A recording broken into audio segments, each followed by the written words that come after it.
¿Podría existir realmente una ciudad de oro esperando por ser descubierta? Mi intento por averiguarlo me llevará desde los altos picos de los Andes hasta las heladas aguas del lago Titicaca y las misteriosas pirámides de Paratoari en lo profundo de la selva amazónica. Vamos en busca de la verdad e iremos a los extremos para encontrarla.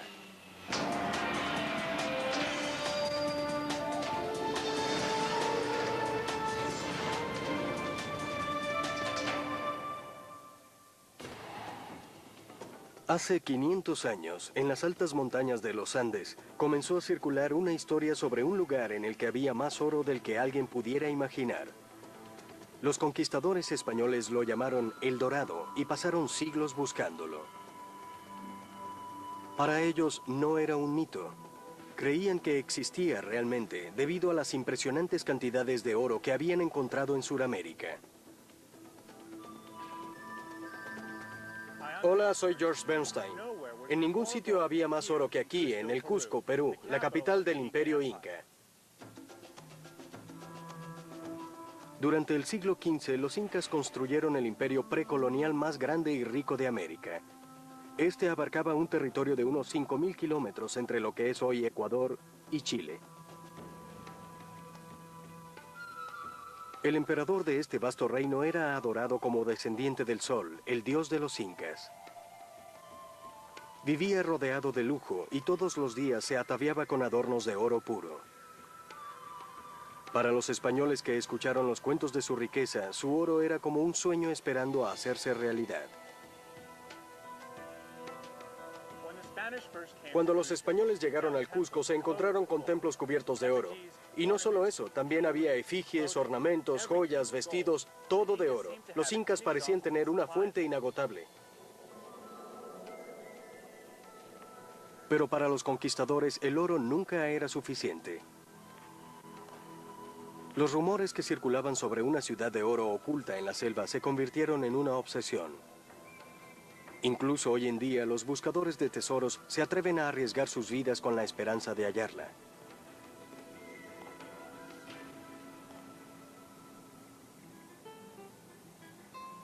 ¿A qué se debe el gran poder de la leyenda de El Dorado? ¿Habrá algo de verdad en ella? El mejor lugar para buscar respuestas a estas interrogantes es, sin duda, el Cusco. Hoy en día, esta ciudad está repleta de señales de la conquista española. Sin embargo, el Cusco se construyó sobre bases incas, y estas no son difíciles de encontrar. Se dice que los incas fueron los mejores mamposteros de su tiempo. Es fácil ver por qué. Estas enormes piedras fueron cortadas y ensambladas por ellos de manera impecable. Pero, ¿ha sobrevivido el oro tan bien como los muros incas? Para averiguarlo, me reuniré con Peter Frost, un historiador que vive en el Cusco desde hace 30 años.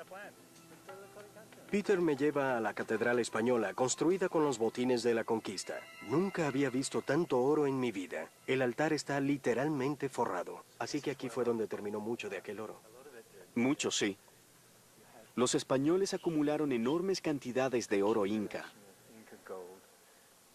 Un 20% de este fue enviado al rey. Era la parte que le tocaba del botín de la conquista como interés. También hubo conquistadores individuales que tomaron su parte y muchos de ellos donaron grandes cantidades de su nueva riqueza a la iglesia porque eran muy buenos católicos. Mucho de aquel oro terminó siendo utilizado para crear estos imponentes altares de láminas de oro dentro de las iglesias católicas. Estos resultaban realmente impactantes para cualquiera en esa época, y en gran medida la idea era impresionar a los nativos con el poder de la religión española. Fue una táctica astuta por parte de los españoles.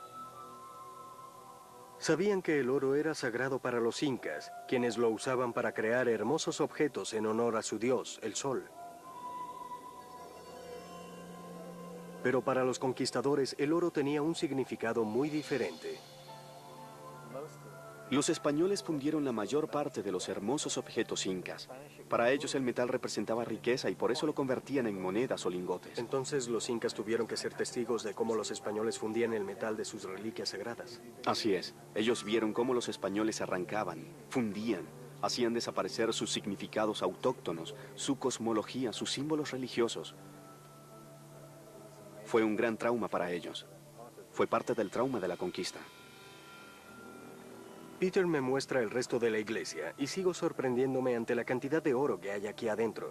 Sin embargo, esto es apenas una fracción de lo que poseía el gobernante de los incas.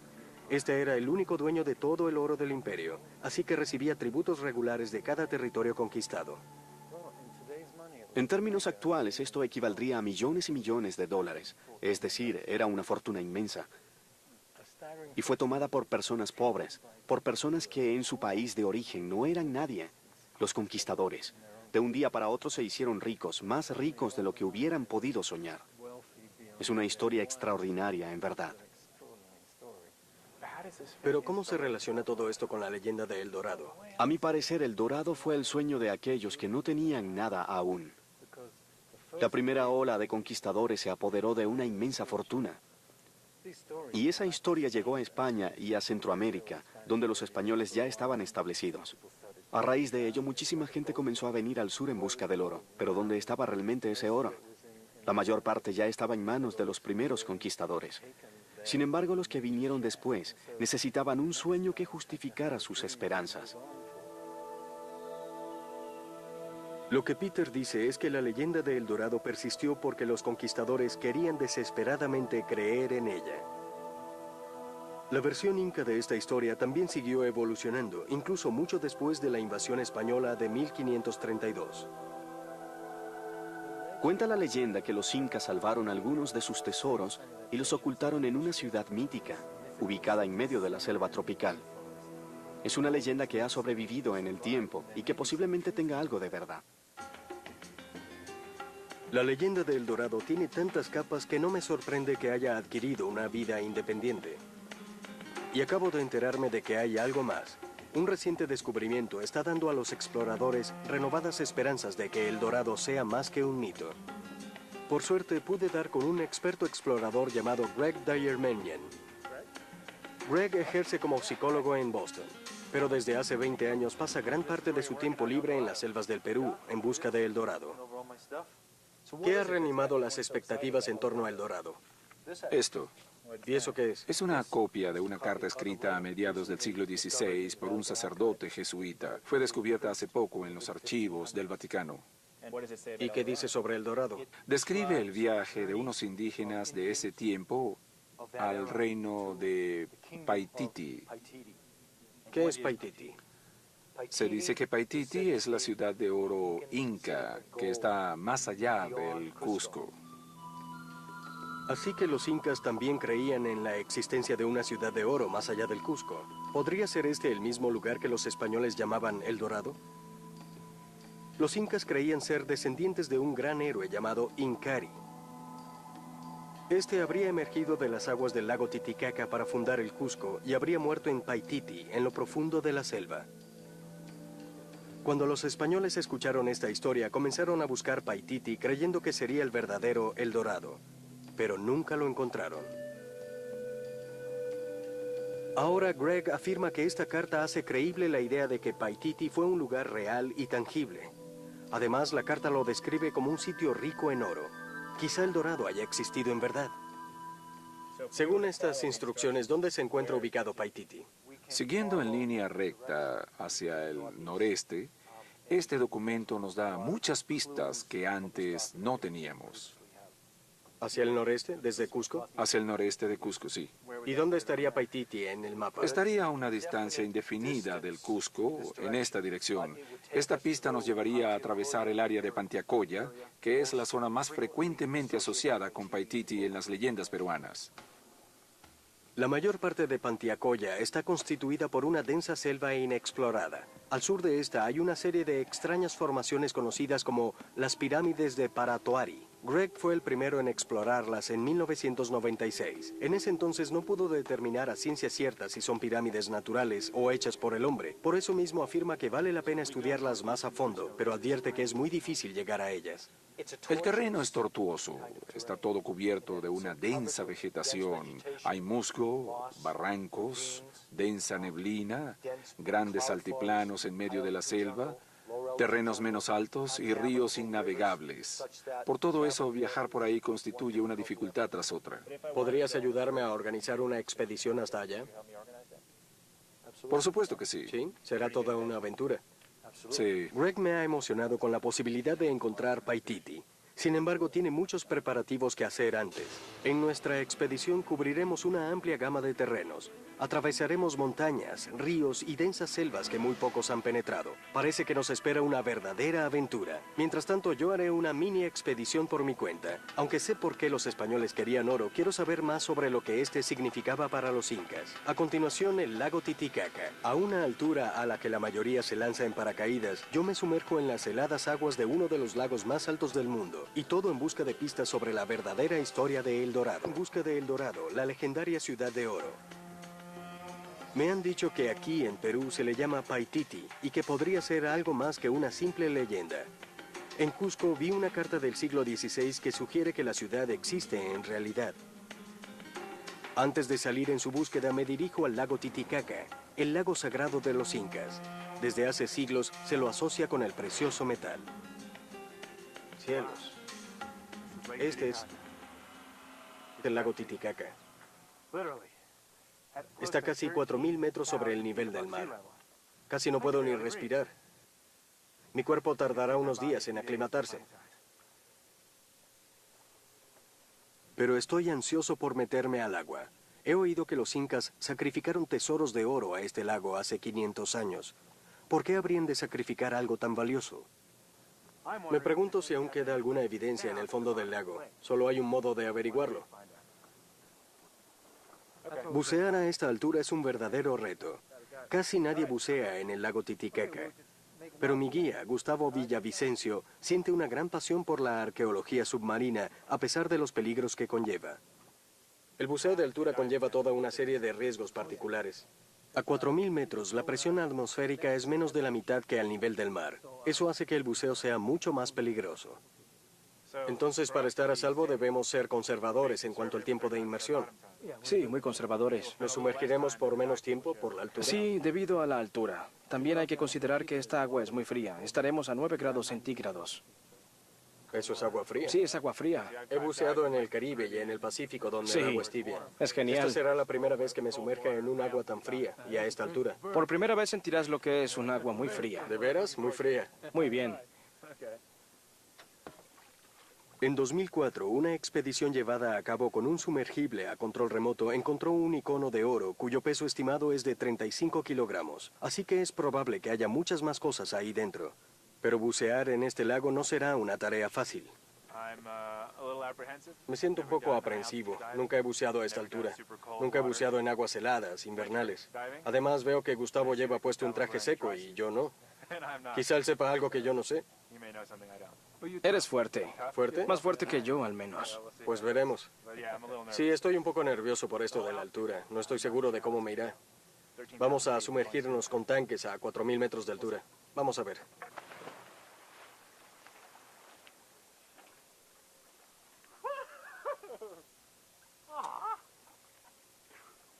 Está fría.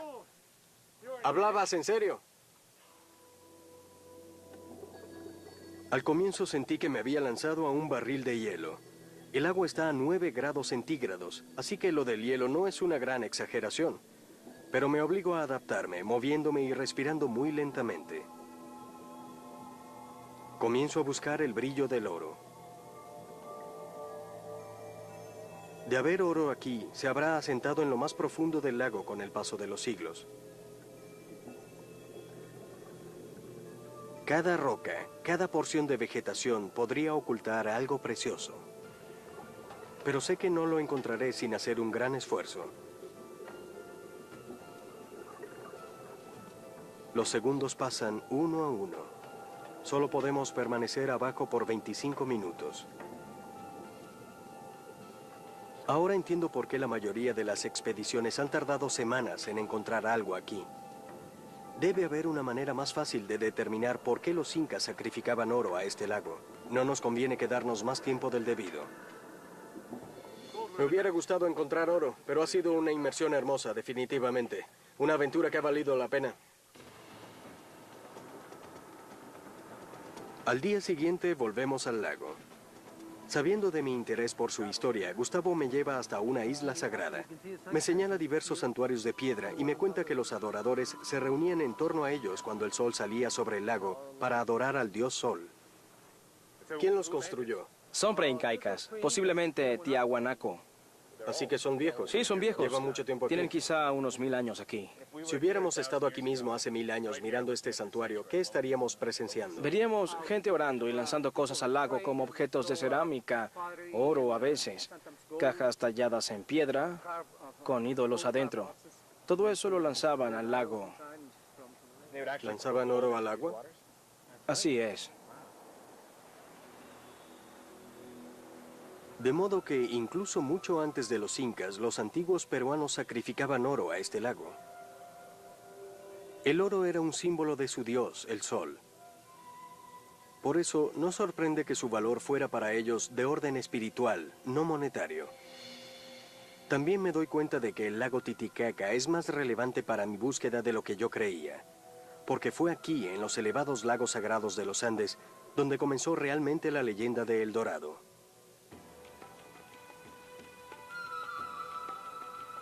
Los nativos contaban historias sobre un gran rey que entraba al lago montado sobre una balsa dorada. Este rey era tan rico que iba cubierto de polvo de oro de pies a cabeza.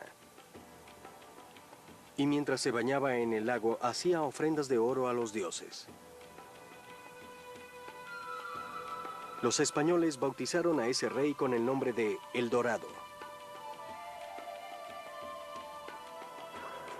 Cuando la leyenda se propagó y se hizo famosa, el Rey Dorado se convirtió en una ciudad dorada. Y ese es el relato del que nació una de las obsesiones más duraderas de la historia. Ornamentos de oro, decorados de oro. A continuación, averiguaré cómo fue que los españoles robaron el tesoro de los incas y luego saldré de excursión hacia la selva en busca de la ciudad de oro perdida de El Dorado, la antigua ciudad de oro que los incas llamaban Paititi. En el Cusco, Greg Dyer Menyen me mostró una carta de hace 400 años que lo describe como un sitio real, ubicado a 10 días de viaje desde Cusco. En el lago Titicaca descubrí los orígenes del mito y la razón por la que los indígenas sacrificaban su oro al lago. Relatos de la increíble riqueza de los incas llegaron a oídos de los conquistadores españoles, quienes viajaron a Perú en busca del oro. Lo que encontraron fue algo mucho más impresionante que sus más atrevidas fantasías.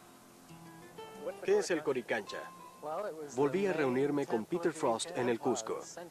Él dice que entenderé mejor todo cuando vea lo que queda del Coricancha, el principal templo incaico dedicado a la adoración del sol. Esta era la pared externa del Templo del Sol. Es una maravilla de la arquitectura por la extraordinaria manera en que encajan las piedras y sus curvas.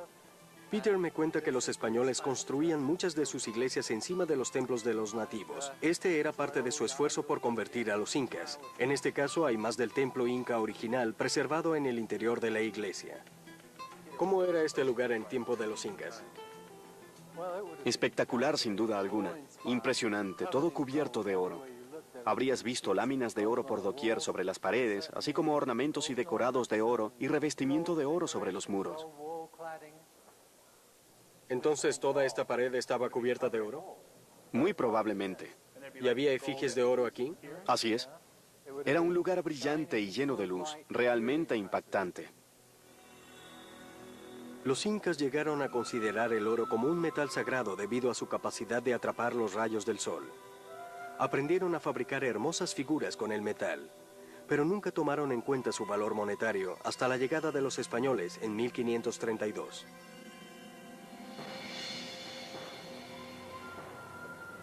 Los conquistadores eran liderados por un oportunista y letrado llamado Francisco Pizarro. A este le obsesionaba el suelo de El Dorado. Inescrupuloso y hábil, Pizarro convenció al emperador inca para que se reuniera con él, desarmado. Fue un error fatal por parte del emperador. ¿Qué pasó con todo el oro entonces?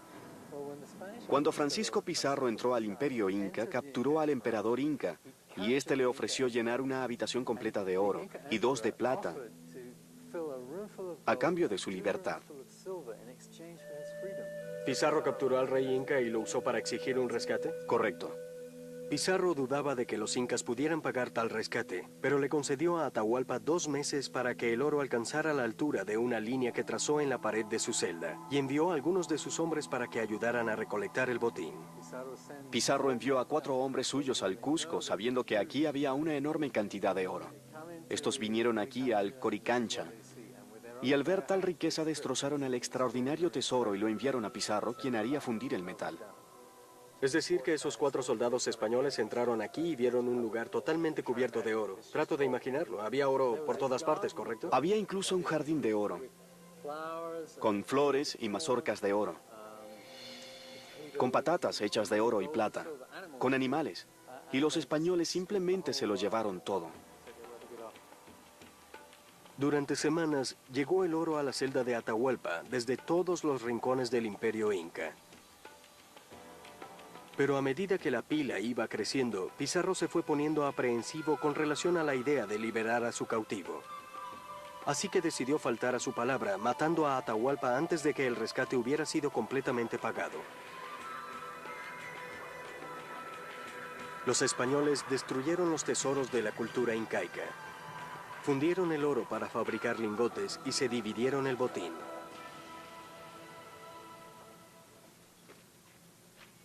Pero cuenta la leyenda que una parte de ese tesoro nunca llegó a manos de los españoles antes del asesinato de Atahualpa.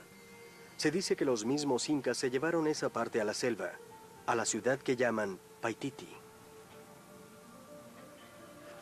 Claro, por eso los conquistadores nunca dejaron de buscarla. Esto me da aún más razones para partir hacia la selva. Qué bueno verte. ¿Cómo estás? Hola. Bien, Josh. Él es Paulino. Y parto con un equipo excelente. Greg Dayermenian y su compañero Paulino Mamani trabajaron juntos en su primera expedición a las pirámides de Paratoari. La carta que Greg me mostró coloca a la ciudad de Paititi a 10 días de viaje desde el Cusco. En base a su conocimiento de la tradición popular incaica, Greg cree que de existir, la ciudad se encontraría al noreste del Cusco, más allá del pueblo de Choquecancha. Se trata de una región salvaje e inexplorada que incluye las misteriosas pirámides de Paratoari. Los incas descritos en la carta habrían viajado a Paititi a pie. 400 años más tarde, nos resulta imposible reproducir exactamente su recorrido, pero Greg especula que no estamos lejos de sus huellas. Estamos atravesando el Valle Sagrado de Choquecancha, que significa recinto del oro. Fue un territorio apartado del Imperio Inca. Es a este lugar que se dirigían quienes querían ir a los bordes orientales o nororientales del imperio. Si estuviéramos en el tiempo de los incas, ¿estaríamos atravesando la periferia del imperio para entrar a territorios desconocidos? Exactamente. ¿Habrían viajado ellos a través de este mismo valle? Seguro, en el tiempo de los incas era un valle muy transitado. ¿De veras? Este valle era sagrado porque aquí vivía la realeza inca. Y no la culpo. El paisaje es espectacular.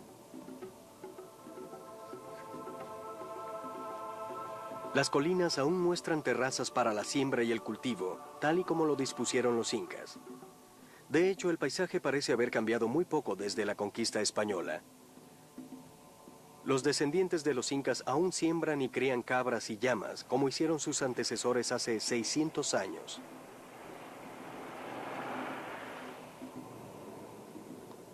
Pasamos al lado de varias ruinas incaicas. Sus sólidas paredes aún impresionan. No puedo evitar preguntarme acerca de la gran civilización que una vez floreció aquí y sobre lo que pudo haber logrado si los españoles nunca hubieran soñado con El Dorado.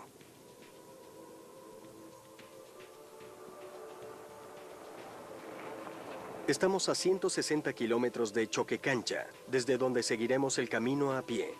La carretera da tantas vueltas que tardaremos 3 horas y media en llegar.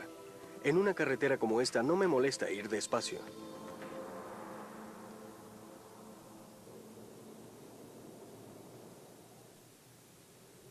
Una pregunta que me hago con relación a El Dorado o Paititi es, ¿de dónde habría salido tanto oro? ¿Había oro en estas montañas? Sí, pero ellos lo tenían en tales cantidades que se cree que debió venir también de otros lugares.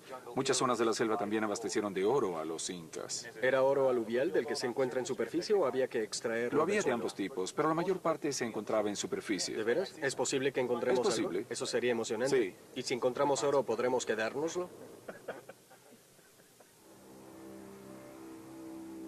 Después de un par de horas, comienzo a sentir que nos acercamos al borde de la civilización. En tiempos de los incas, esta parte del imperio, ubicada en el extremo oriental, se llamaba el Antisuyo. Era un territorio salvaje y carente de mapas, y hoy en día sigue igual. Llegamos a Choquecancha al final de la tarde.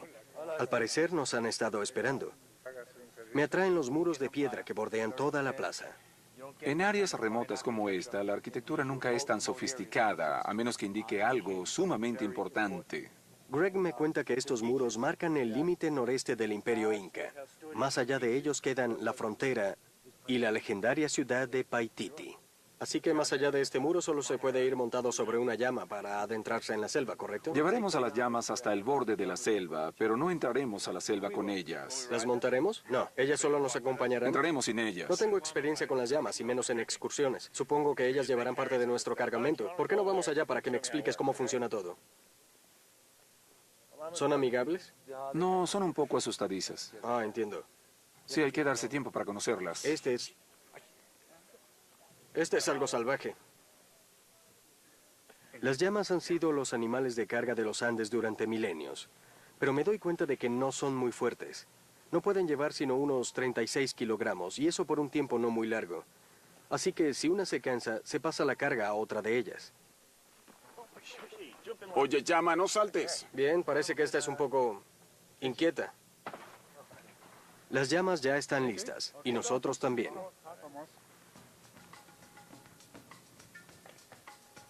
Desde estos altos acantilados, el paisaje es espectacular. Estoy acostumbrado a las montañas rocosas, pero los Andes son para mí una experiencia completamente nueva en excursionismo.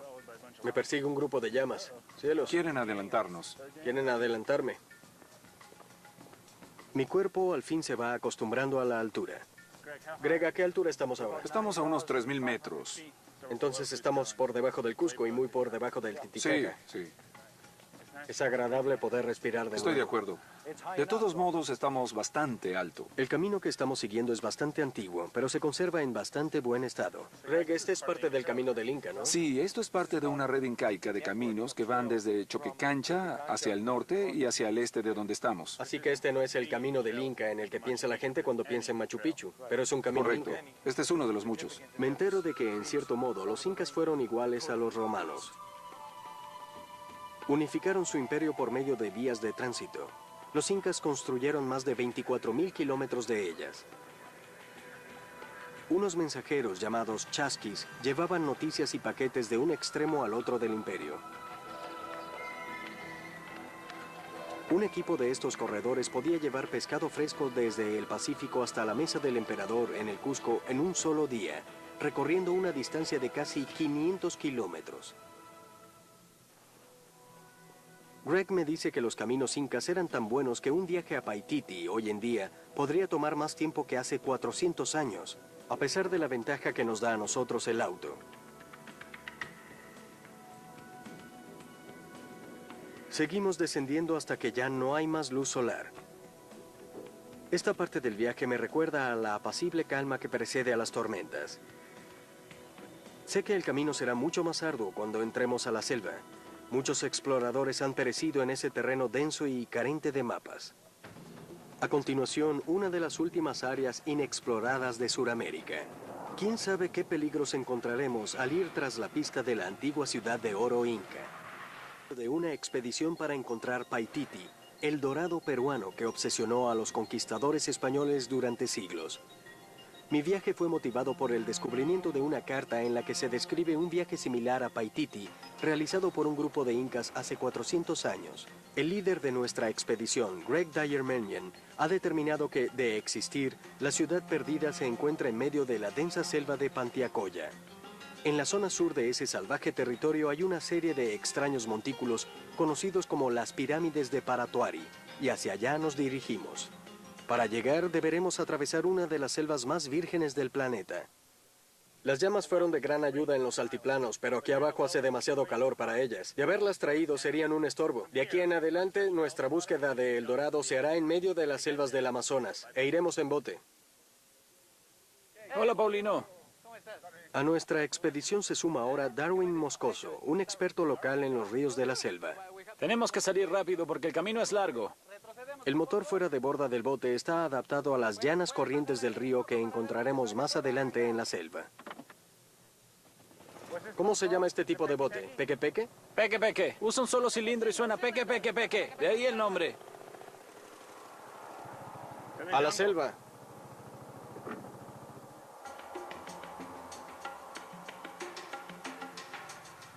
Qué hermoso. Mira el desgaste de esas rocas.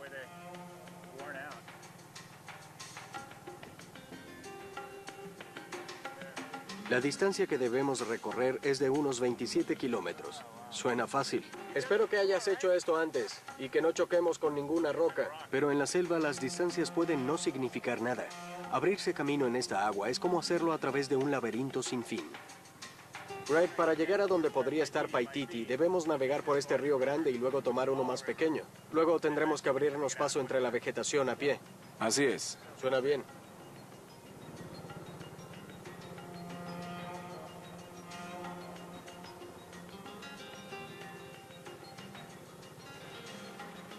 Darwin, ¿has oído hablar de Paititi? Sí, una vez traté de encontrarla. ¿También la buscaste? Sí, pasé 10 años buscando. ¿10 años? 10 años, sí. Y cada expedición duraba 1, 2, 3 y hasta 4 meses. En muchos sentidos, Greg y Darwin parecen tan obsesionados con el dorado como los conquistadores españoles. Inicialmente me pregunté qué los hacía perseverar tanto, pero luego escuché la historia que inspira a todos los exploradores peruanos. Era el año 1911 en lo alto de los Andes, al noroeste del Cusco, es decir, a unos 160 kilómetros de donde nos encontramos ahora. Hiram Bingham, un profesor de 35 años, buscaba una ciudad inca perdida. Después de caminar durante semanas enteras en medio de la densa selva, sin resultados, un niño indígena llevó al profesor hasta una ruina llena de musgo en la cima de una montaña. Esa ruina resultó ser Machu Picchu. Hoy en día, lo que una vez fue una ciudad perdida se conoce como uno de los más altos logros de la cultura incaica.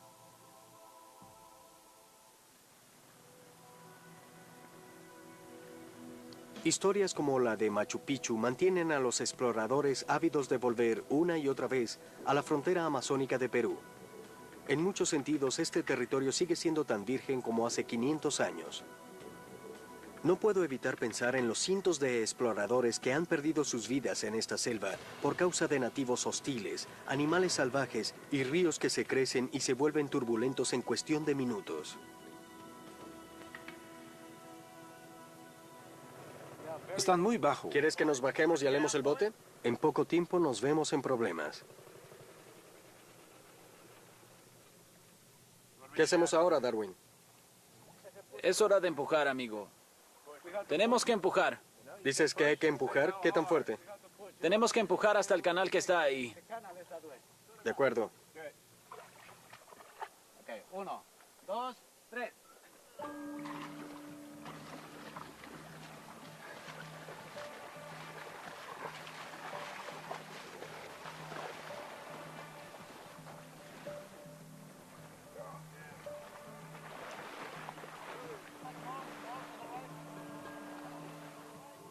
Tenemos que estar atentos a las rayas. Greg dice que en estas aguas hay muchas. También hay pirañas y serpientes venenosas.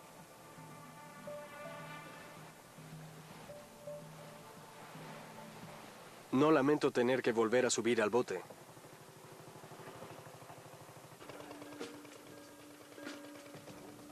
Estamos sobre uno de los afluentes del río Alto, Madre de Dios. Esperamos que este nos lleve al pie de las colinas de nuestra área de búsqueda.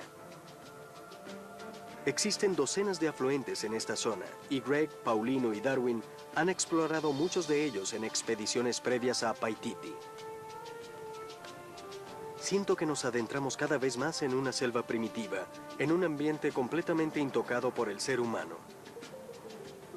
Pero Greg ha encontrado ruinas no lejos de aquí, por lo que asegura que es muy probable que Paititi esté en esta área. Otra vez a empujar. ¡A la izquierda! ¡A la izquierda! Pero esto es algo más que un arroyo. Tenemos que abrirnos paso con machetes.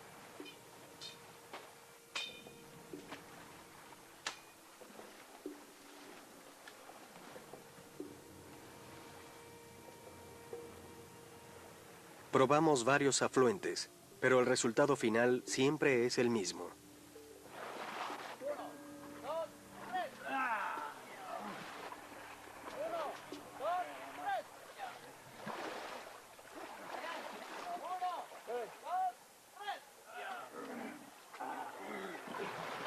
Comienzo a entender por qué tan poca gente se aventura a navegar en estas remotas cabeceras de río. El paso es casi imposible, incluso para el peque-peque. El río es demasiado llano.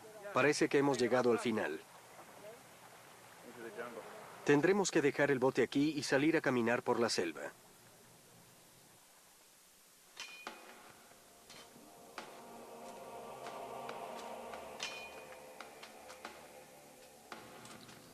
Ahora nos encontramos a kilómetros de distancia del punto en que habíamos planeado comenzar a caminar.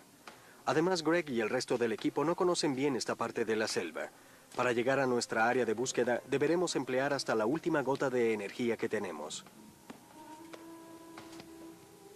Y en la selva el peligro siempre es inminente. En este medio todo se mueve, incluso las plantas.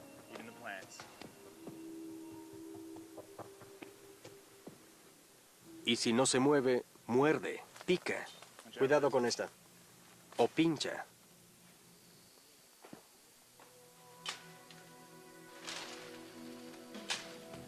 Avanzamos muy lentamente. A este paso podríamos tardar hasta una semana en llegar a nuestra área de búsqueda, si es que la encontramos. Siempre supe que estábamos buscando una aguja en un pajar, pero no me había percatado de que el pajar fuera tan grande. A continuación, nuestro viaje por la selva se hace arduo. Esto es una locura. Ando en busca de El Dorado, la legendaria ciudad de oro conocida como Paititi, aquí en Perú. Una carta de hace 400 años explica que para llegar a ella hay que viajar 10 días desde el Cusco. El explorador Greg Dyer Mannion organizó esta expedición en la que seguimos los antiguos caminos de los incas sobre los Andes hasta descender a la selva amazónica. Fue ahí que nuestra travesía se puso difícil. Después de quedar varados varias veces con el bote, decidimos emprender el camino por la selva a pie, kilómetros antes de lo planeado. Ahora tratamos de abrirnos camino hasta las pirámides de Paratuari, un lugar que hemos identificado como el mejor para buscar la ciudad perdida de Paititi.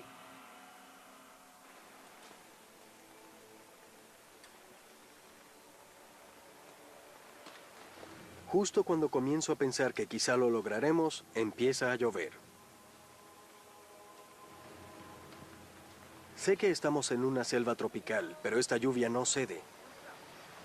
Nos vemos forzados a avanzar más lento aún, y nuestro optimismo comienza a desvanecerse.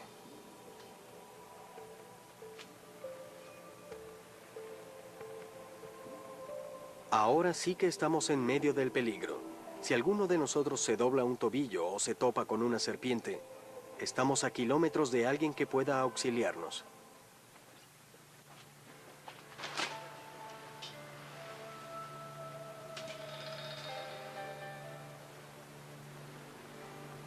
Nos está costando ver incluso a 3 metros por delante de nosotros.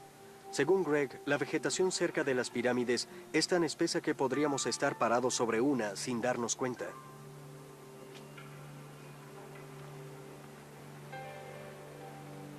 Pienso en los incas de los que habla la carta que vi en el Cusco. Esta no nos permite saber cómo llegaron aquellos indígenas a Paititi, ni si la historia es verdadera o no. Podríamos pasar semanas buscando y no encontrar la ciudad, teniéndola a solo 100 metros.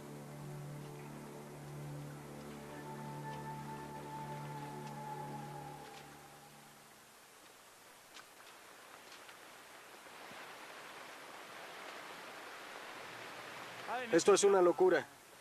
Si hubiera una ciudad a pocos pasos de aquí, igual podríamos pasar al lado de ella sin darnos Sí, cuenta. está lloviendo demasiado. ¿Tú qué piensas, Greg? Quizás para avanzar debemos regresar, subirnos a una avioneta, obtener una visión desde arriba y planificar otra expedición en base a eso. Entonces, ¿podemos sobrevolar este sitio? Se ve que no vamos a atravesarlo, así que quizá la única manera de lograr algo sea desde arriba. Si esa es una opción, probémosla. La selva ha resultado ser un enemigo más fuerte de lo que yo esperaba.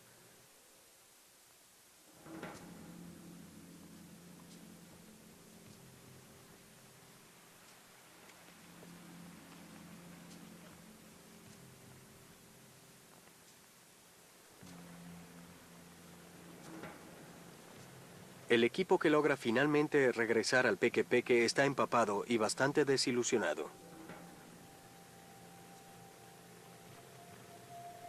Pero aún queda un rayo de esperanza.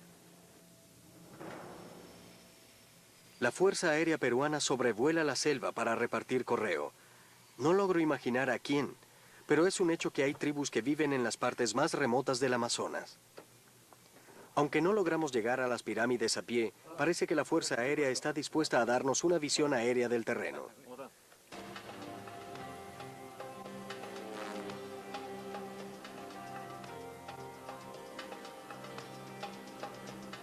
Los soldados acceden a abrir la puerta de la avioneta y a reducir la velocidad para que podamos estudiar más de cerca el terreno. Nuestro equipo está sin duda de mejor humor.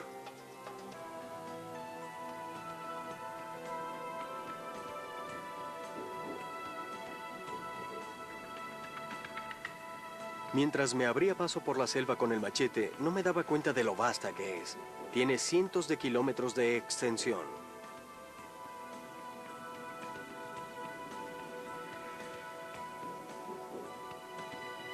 Hay muchísimos ríos afluentes. Me pregunto cuántos de ellos llevan a terrenos sin salida, como el que penetramos nosotros.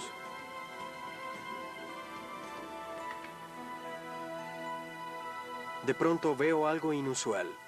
Unos enormes montículos cuya forma no parece natural. Deben ser las pirámides de Paratoari. ¿Pero se tratará realmente de pirámides? Pues tienen forma de pirámides, pero aún existe un debate sobre si son pirámides reales o no. Aún está por verse si son formaciones naturales o si fueron hechas por el hombre. Me muero por bajar allá para recorrerlas, pero están tan profundamente metidas en la selva que apenas si logro distinguirlas. Greg dice haber pasado 4 días aquí, en los cuales no pudo terminar de examinarlas. Paulino y yo llegamos a ellas en 1996. Fuimos los primeros en llegar al sitio a pie para investigar.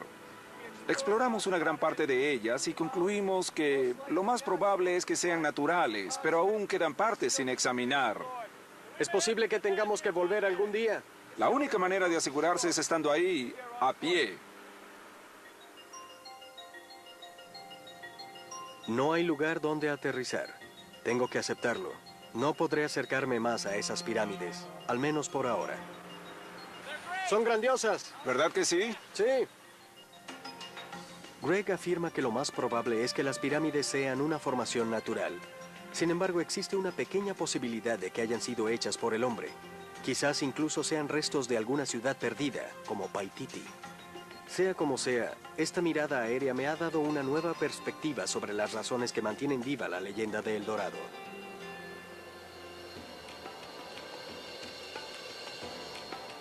Durante siglos, las ansias de poseer el oro llevaron a los conquistadores a arriesgar sus vidas en las selvas peruanas.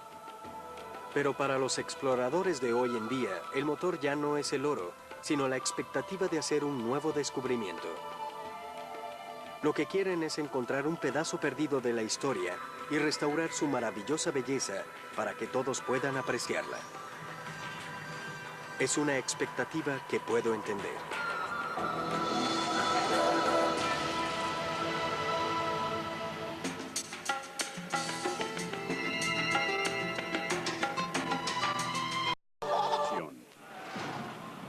¿Podría existir realmente una ciudad de oro esperando por ser descubierta?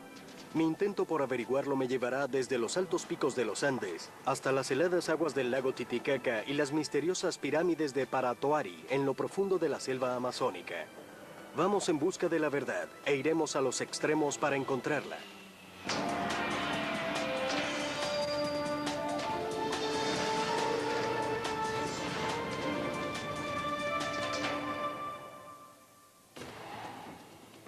Hace 500 años, en las altas montañas de los Andes, comenzó a circular una historia sobre un lugar en el que había más oro del que alguien pudiera imaginar. Los conquistadores españoles lo llamaron El Dorado y pasaron siglos buscándolo. Para ellos no era un mito. Creían que existía realmente debido a las impresionantes cantidades de oro que habían encontrado en Sudamérica. Hola, soy George Bernstein. En ningún sitio había más oro que aquí, en el Cusco, Perú, la capital del Imperio Inca.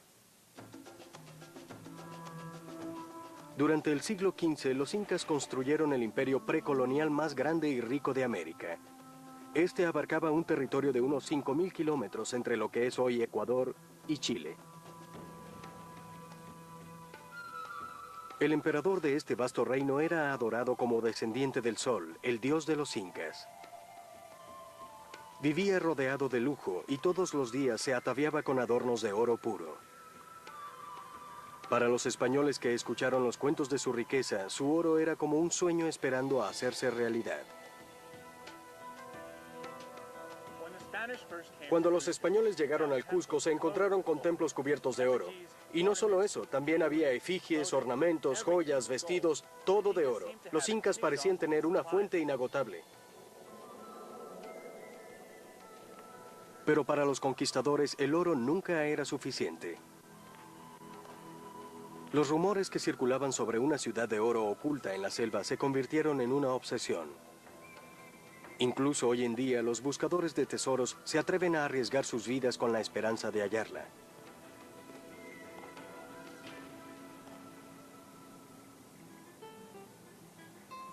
¿A qué se debe el gran poder de la leyenda de El Dorado?